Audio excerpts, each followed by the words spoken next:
Hi YouTube, my name is Jack, and today we're going to talk about ethics in Wicca. This is broadly a thing that has been talked about a lot elsewhere by other people. I'm covering familiar ground here. There's not going to be anything terribly groundbreaking, but it's been on my mind a lot lately. I've been doing some reading. Um, Yeah, mostly reading fiction and fiction that deals with ecstatic religious experiences and thinking about how that connects into an ethical framework. So I have some thoughts on my mind and I just sort of want to shuffle through them. When you talk about ethics in Wicca, there are two concepts that people will usually raise, and these are the Wiccan Rede and the Threefold Law of Return. The Wiccan Rede is a rhyming couplet. It says, 8 words the Wiccan Rede fulfill, an it harm none, do what ye will. And then this later got expanded by someone named Lady Gwen Thompson into a long poem which is called The Rede of the Witch I, and sometimes people will refer to that as the long form Rede. And that has instructions about herbal lore and moon phases and various other things.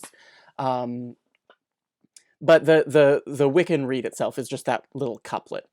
And a lot of people take this as the basis for Wiccan ethics, right? People will say the ethics of Wicca is, an it harm none, do what you will. As long as you're not hurting anybody, do whatever you want.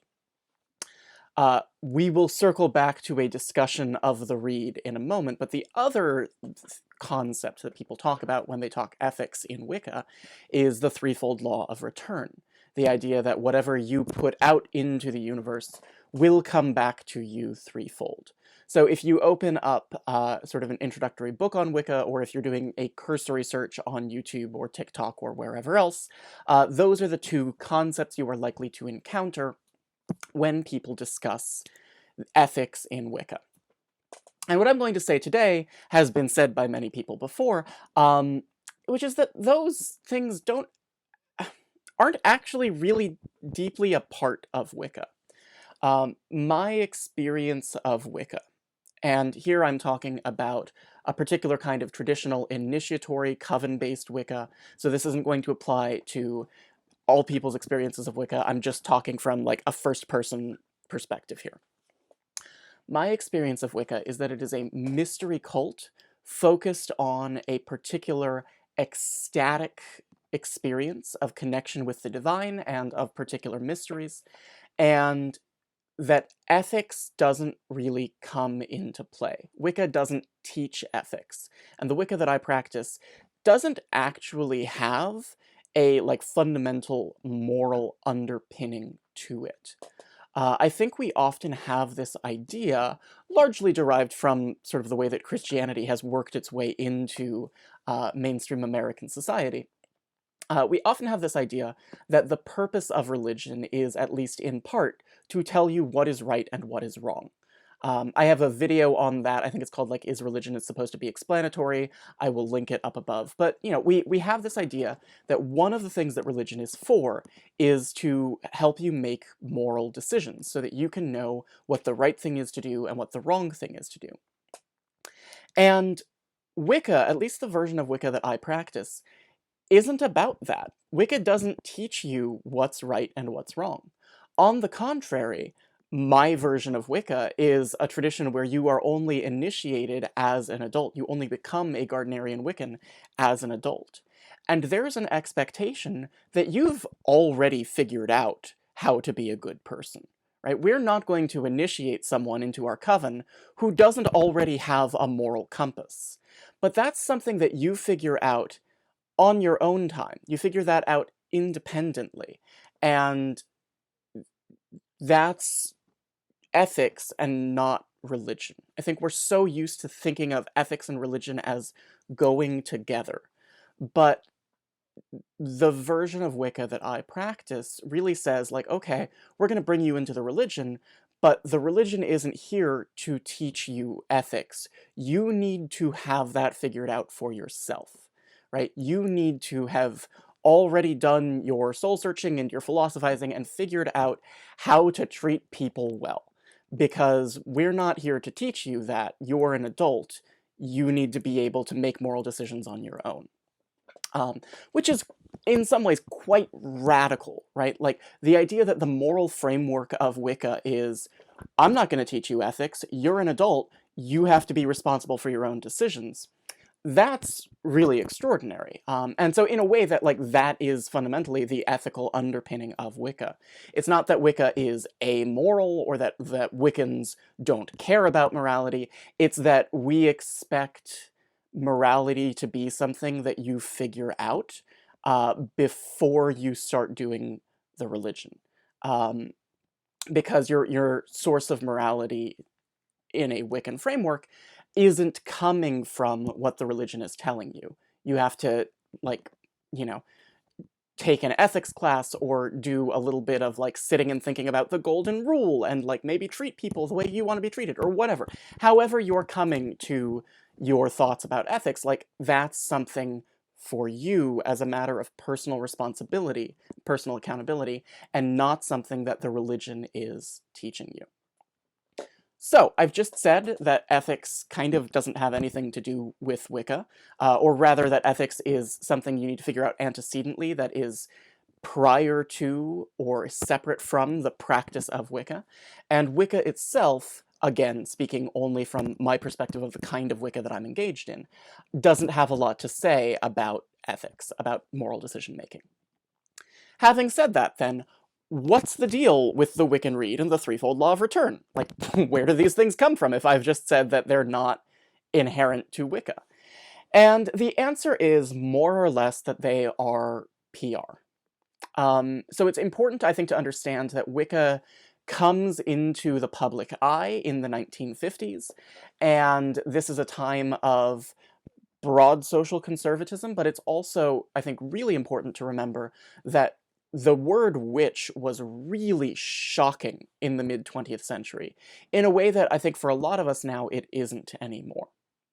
You still have, Christian fundamentalists who associate witchcraft with Satanism, whatever, but I think a lot of people don't have that immediate, terrified, knee-jerk reaction that was the norm when Wicca first came onto the scene, right? When people first started calling themselves witches in public, in, like, the tabloids in the 1950s and 1960s, there was this expectation that they were, like, killing babies and cursing crops and, whatever, like, doing all of the maleficium that you tend to associate with, like, old world, scary fairy tale witchcraft, like the woman who is going to live in a house of candy and eat your children and that sort of thing. There was this expectation that, like, what witches do is curse people. What witches do is harm people. And, the Wiccans come onto the scene and are trying to claim this word witch and are trying to pose themselves as belonging to a life-affirming religion that celebrates the cycles of nature, and it's all very crunchy and Earth Mother, and that's great, that's all well and good, and I think by now, for a lot of us, we sort of default to a place where when we hear the word witch, at least those of us in the pagan community, think of that. But when Wicca first comes into the public eye, people heard the word witch, and they thought sacrificing babies. And there was this real need to publicize Wicca as being not harmful, as being not about murdering babies or whatever other terrible things you think that witches might do. And so there was a real strong push on the message that, like, witches don't curse people. Witches don't hurt people. Witches are, the good midwife who's working with herbs and helping to bring babies into the world, or whatever. But there was this real emphasis on the idea that Wiccans are not practicing black magic. We're not practicing baneful magic. And so there was this push for publicity to say, like, hey, we're not hurting people. Gerald Gardner did have a taboo on cursing. This is something that he picked up from the New Forest Coven. This taboo was in place long before Gardner joined the Coven. Do I have it on my shelf? I'm sure I do, I just don't know where it is. There's a fabulous book by Christina Oakley Harrington called Dreams of Witches, where she talks a little bit about some of the influences that came together in the formation of the New Forest Coven prior to Gardner joining. And one of the things that she says is, like, the taboo on cursing predates Gardner. And part of the idea for that, again, was that, like, maybe at some point in the past, witches might have cursed people, but then the burning times came, and the witches were persecuted, and they had to hide. And, like, there's this real idea that, like, we can't curse, we mustn't curse, we must be we must look good. We must look like we're not harmful to people, because otherwise the witch persecutions might rise up again, and so on and so forth. And so both the Threefold Law of Return and the Wiccan Rede come out of this idea of really presenting Wicca as safe. The Wiccan Rede, that couplet, 8 words the Wiccan Rede fulfill, and it harm none, do what ye will, that comes from a toast that Doreen Valiente made at a dinner party, and then people loved it, and it just spread like wildfire in the Wiccan community. But even before that dinner party, there was this idea of, like, do what you want, just don't hurt anyone. That's kind of the basic ethic of witchcraft, as we're publicizing it.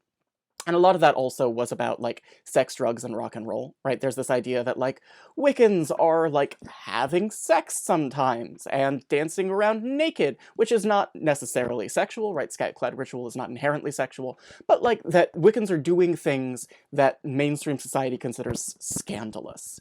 But we're not hurting anyone, so, like, don't be upset about it. There's no harm in what we're doing, therefore we should be allowed to do as we please. And so that's, I think, a really important idea that works its way into Wicca in the public eye, and then sort of the general ethos of Wicca, is this idea that, like, look, we do things that are counter to the mainstream, but those things that we do are not harmful, and therefore there is nothing bad about them. And that's, again, quite a radical idea. The idea that instead of everything being off limits except for a certain set of things that are good, instead, everything is fine unless there is a reason to consider it bad because it hurts somebody. That's kind of the basic ethic of witchcraft.